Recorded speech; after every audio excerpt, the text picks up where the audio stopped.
한국 증시 역사상 가장 기이한 장면이 펼쳐졌습니다. SK 하이닉스가 47조 원이라는 천문학적 영업이익을 발표했죠. 삼성전자 전체를 뛰어넘는 숫자였습니다. 제조업 평균 이익률이 5%대인 세상에서 58%를 찍었고요. 심지어 반도체 수익성의 신화로 불리던 대만 TSMC마저 추월했습니다. 그런데 이 역대급 실적이 발표되자마자 외국인은 1조 5천억 원어치를 팔아치웠고 개인은 정확히 1조 6천억 원어치를 사들였습니다. 2021년 삼성전자가 9만 원대에서 5만 원대로 폭락할 때와 똑같은 패턴이었죠. 지금 우리는 대박의 시작점에 서 있는 걸까요? 아니면 누군가의 엑시트 파티에 초대된 걸까요? 2021년 3월 개인 투자자들은 동학개미 운동이라는 이름으로 삼성전자를 9만 6천 원까지 밀어올렸습니다. 10만 전자는 시간 문제라고 모두가 믿었죠. SNS에는 국민주 삼성전자를 지켜야 한다는 게시물이 넘쳐났고 커뮤니티마다 외국인들이 헐값에 팔 때가 우리가 살 기회라는 글이 도배됐습니다. 그런데 외국인들은 그 순간 물량을 쏟아내기 시작했습니다. 개인이 사면 살수록 외국인은 팔았고요. 결과는 참담했습니다. 삼성전자는 불과 몇 달 만에 5만 원대까지 곤두박질 쳤거든요. 당시 퇴직금 5천만 원을 9만 원에 몰빵했던 50대 김 과장은 자산이 2,500만 원으로 줄어드는 걸 지켜봐야 했습니다. 집 계약금으로 모아둔 돈이었는데 전세 만기를 연장할 수밖에 없었죠. 지금 이 순간 똑같은 풍경이 펼쳐지고 있습니다. 사상 최대 실적 발표 직후인데도 외국인은 팔고 개인은 삽니다. 증권가에서는 삼성전자 목표가 26만 원, SK 하이닉스 150만 원이라며 장밋빛 전망을 쏟아내고 있고요. 62%에서 78%까지 오를 수 있다는 계산입니다. 근데 이상하지 않습니까? 이렇게 확실한 상승이 예견된다면 왜 외국인들은 지금 팔고 나가는 걸까요? 과거를 기억하지 못하는 자는 그것을 반복할 수밖에 없다는 말이 있습니다. SK 하이닉스의 2025년 영업이익 47조 원. 이 숫자가 얼마나 큰 건지 감이 안 오시죠? 쉽게 말하면 전년 대비 딱 100% 성장한 겁니다. 1년 만에 기업 가치가 2배로 뛴 거예요. 47조 원이면 서울 강남 아파트 3채를 살 수 있는 돈입니다. 연봉 5천만 원 받는 평범한 직장인이 구식진년을 일해야 모을 수 있는 금액이고요. 직원 1인당으로 계산하면 더 놀랍습니다. 약 3만 3천 명의 임직원이 1인당 14억 원의 이익을 만들어냈거든요. 일반 직장인 35명이 1년 동안 벌어들이는 몫을 혼자서 해낸 겁니다. 삼성전자도 가만히 있지 않았습니다. 매출 333조 원으로 사상 최대 기록을 세웠고요. 특히 반도체 부문 이익이 전년 대비 560% 폭발했습니다. 5.6배가 뛴 거죠. 그런데 여기서 핵심이 있습니다. 이 엄청난 돈이 일반 메모리 칩에서 나온 게 아니라는 겁니다. 특정 고부가가치 제품, 그러니까 마진율이 미친 듯이 높은 제품 몇 개가 이 모든 걸 만들어낸 거예요. 전체 출하량의 20%밖에 안 되는 제품이 회사 전체 이익의 절반을 책임지고 있다는 사실. 이게 바로 이번 실적의 비밀입니다. 단순히 물건을 말건을 많이 팔아서가 아니라 비싼 물건을 팔건을 팔았다는 거죠. 그 주인공이 바로 HBM, 고대 역폭 메모리입니다. HBM이 뭐냐고요? 하이 밴드위스 메모리, 고대 역폭 메모리의 약자입니다. 쉽게 설명하면 메모리 칩을 아파트처럼 수직으로 쌓아 올린 겁니다. 8층짜리도 있고 12층짜리도 있고 요즘은 16층짜리까지 나옵니다. 왜 이렇게 쌓느냐? 데이터를 빠르게 처리하기 위해서죠. 챗GPT 같은 AI 서비스를 떠올려 보세요. 사용자가 질문을 던지면 AI는 엄청난 양의 데이터를 순식간에 뒤져서 답을 내놓아야 합니다. 이때 메모리가 느리면 아무리 좋은 프로세서를 갖다 붙여도 소용없어요. 고속도로가 아무리 넓어도 톨게이트가 좁으면 차가 막히는 거랑 똑같은 이치입니다. HBM은 바로 그 톨게이트를 넓혀주는 거예요. 데이터 병목 현상을 해결해주는 거죠.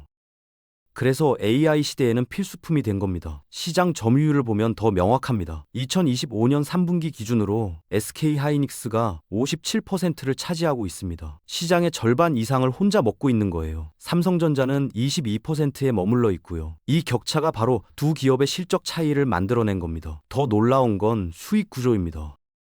HBM은 전체 출하량의 20%밖에 안 되는데 기업 전체 이익의 절반을 책임지고 있습니다. 일반 디램 대비 3배에서 4배 높은 가격에 팔리거든요. 100개를 팔아서 100만 원 버는 것보다 30개를 팔아서 120만 원을 버는 게 훨씬 낫잖아요. 그게 바로 지금 하이닉스가 하고 있는 장사입니다.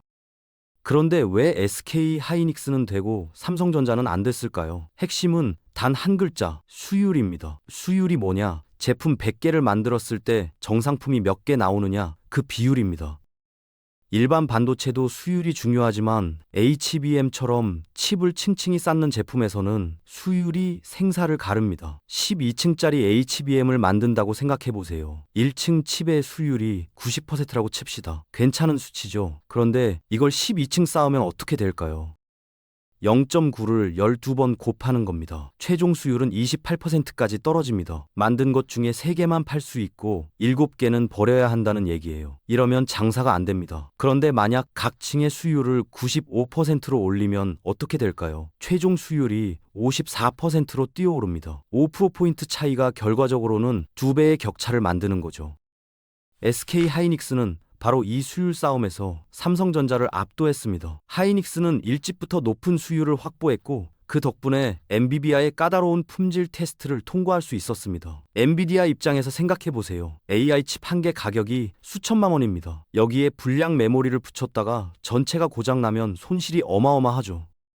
그러니까 검증되지 않은 공급처는 절대 쓸 수가 없는 겁니다. 삼성전자는 HBM3 제품의 품질 인증이 계속 늦어졌습니다. 기술력이 없어서가 아니에요. 수율을 안정적으로 올리는데 시간이 걸린 겁니다. 그 몇 개월 1년의 차이가 지금 시장 점유율 57%대 22%라는 격차를 만들어낸 겁니다. 초기 AI 반도체 시장의 황금기를 통째로 놓친 거죠.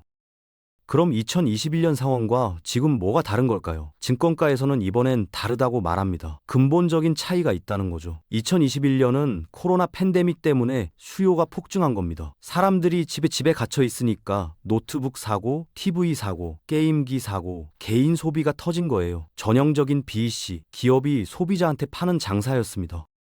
문제는 이런 수요가 오래 못 간다는 겁니다. 경기가 나빠지면 사람들은 지갑을 닫거든요. 실제로 2022년 금리가 오르고 경기가 식으면서 수요가 뚝 끊겼습니다. 그런데 지금은 다릅니다. 지금은 BEB입니다. 마이크로소프트, 구글, 메타, 아마존 같은 거대 기업들이 AI 인프라에 돈을 쏟아붓고 있어요. 이건 단순한 소비가 아니라 생존을 위한 투자입니다. AI 경쟁에서 뒤처지면 회사가 망하는 거거든요. 그래서 경기가 나빠져도 쉽게 투자를 줄일 수가 없습니다. 또 하나, 공급 부족이 장기화될 거라는 전망입니다. 반도체 공장 하나 짓는데 3년에서 4년 걸립니다. 그것도 수조 원을 투자해야 하고요. 지금 당장 공장을 짓기 시작해도 2027년은 돼야 가동이 가능합니다. 그러니까 최소 2027년까지는 수요가 공급을 계속 앞지르는 상황이 이어진다는 겁니다. 전문가들은 이번 사이클을 단순한 유행이 아니라 AI 슈퍼 사이클의 시작으로 보고 있습니다.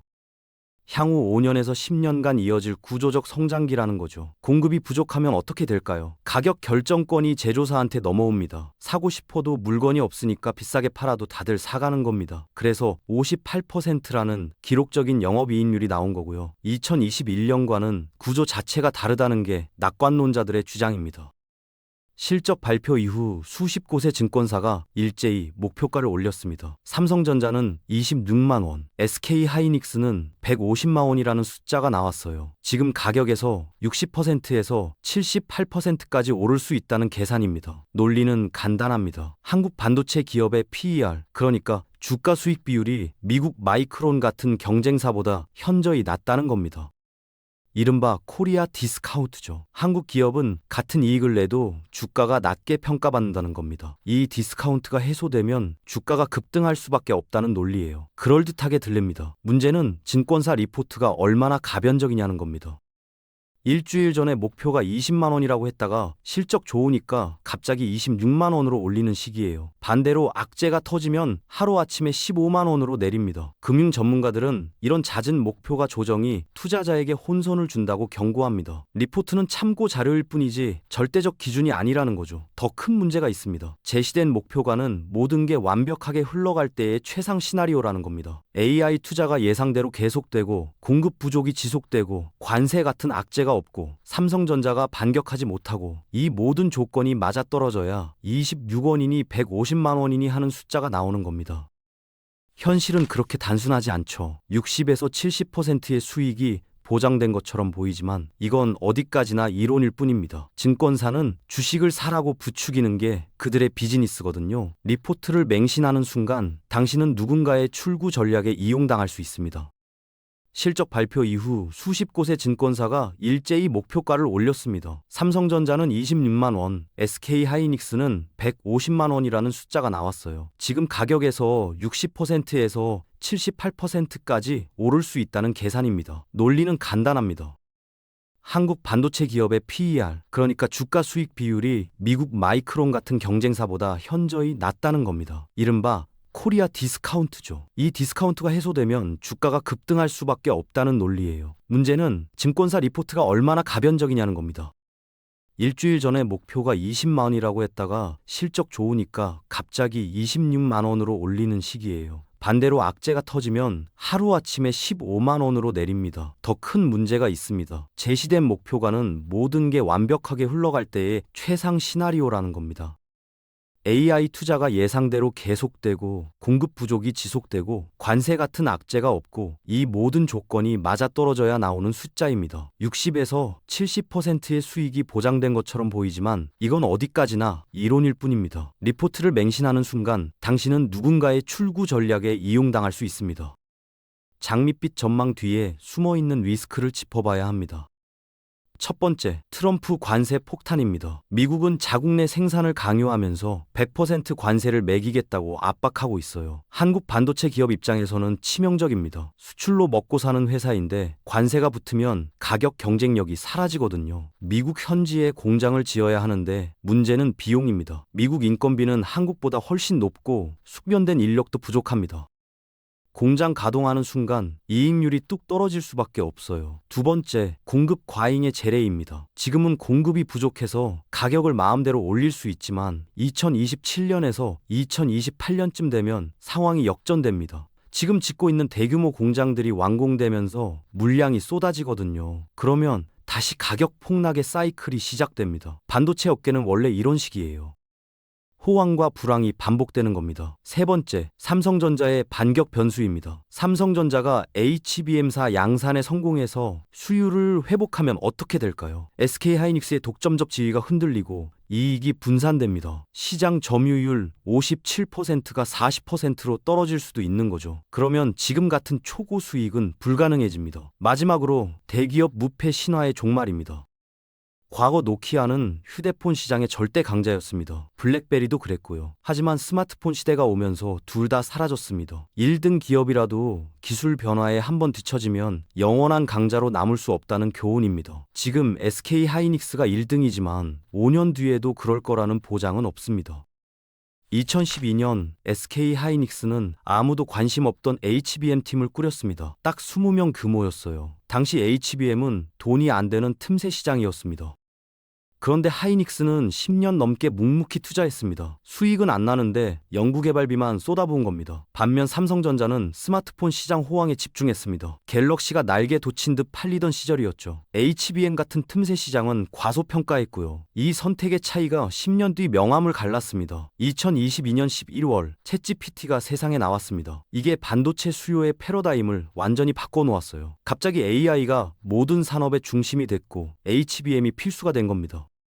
하이닉스는 이미 준비된 기술로 바로 공급할 수 있었습니다. 이게 운일까요? 아닙니다. 남들이 가지 않는 길을 묵묵히 준비해온 기술 투자의 승리입니다. 투자에도 똑같은 교훈이 적용됩니다. 오늘의 결정이 10년 후 당신의 자산을 결정합니다. 긴 호흡으로 산업을 바라봐야 합니다. 그럼 언제 팔아야 할까요? 5가지 시그널을 기억하세요. 첫 번째, HBM 출하량 증가율입니다. 두 자릿수에서 한 자릿수로 떨어지기 시작하면 성장 둔화의 신호입니다. 두 번째, 디램 가격 상승률을 확인하세요. 3% 이하로 낮아지거나 하락세로 돌아서면 기업 마진이 줄어들 거라는 뜻입니다. 세 번째, 증권가 분위기 변화입니다. 다수의 증권사가 동시에 목표 주가를 하향 조정하기 시작하면 시장의 기대감이 꺾인 겁니다. 네 번째, 빅테크의 투자 감소입니다. 마이크로소프트나 구글 같은 핵심 고객사들이 실적 발표에서 AI 투자 축소를 언급하는지 반드시 확인해야 합니다. 이들이 투자를 줄이면 수요가 급감하거든요. 마지막 5번째, 정책적 확정입니다. 미국의 관세 정책이 기업 이익을 직접적으로 훼손하는 방향으로 확정될 경우 즉각적인 비중 축소가 필요합니다. 이 5가지 중 2개 이상이 동시에 나타나면 매도를 진지하게 고려해야 합니다. 마지막으로 실전 투자 전략입니다. 수익을 확정할 때는 한 번에 팔지 마세요. 3대 3리 4 비율로 나눠서 매도하세요. 30% 먼저 팔아 원금을 회수하고 다시 30% 팔아 수익을 확정하고 나머지 40%는 추가 상승 여력을 노리는 겁니다. 이렇게 하면 미련도 줄고 리스크도 분산됩니다. 본전 확보 전략도 중요합니다. 수익이 났을 때 원금에 해당하는 금액을 먼저 회수하면 남은 금액은 심리적 부담 없이 보유할 수 있습니다. 손절 라인도 미리 정해두세요. 주가가 10% 빠지면 무조건 판다. 이런 식으로 기계적인 기준을 세우고 감정을 배제해야 합니다. 분산 투자는 기본입니다. 아무리 반도체가 좋아 보여도 단일 섹터 비중을 전체 자산의 30% 이내로 조절하세요. 지금 새로 진입하려는 분들은 한 번에 올인하지 마세요. 주가 조정이 올 때마다 나눠서 사는 분할 매수로 평단가를 낮춰야 합니다. 투자는 타이밍 싸움이 아니라 리스크 관리 싸움입니다. 외국인은 차익 실현에 집중하고 개인은 미래 가치에 베팅합니다. 중요한 건 남들이 사니까 따라 사는 게 아니라 나만의 논리를 구축하는 겁니다. 실적과 밸류에이션을 바탕으로 적정 주가를 스스로 계산하세요. 반도체는 변동성이 크므로 3년 이상 없어도 되는 여유 자금으로만 투자해야 합니다. 모든 투자의 결과는 본인에게 귀속됩니다. 전문가 의견은 참고일 뿐 최종 판단은 스스로 내려야 합니다. 변화무쌍한 시장에서 살아남으려면 꾸준히 학습하며 전략을 수정해야 합니다. 투자는 도박이 아닙니다. 냉철한 계산의 산물입니다.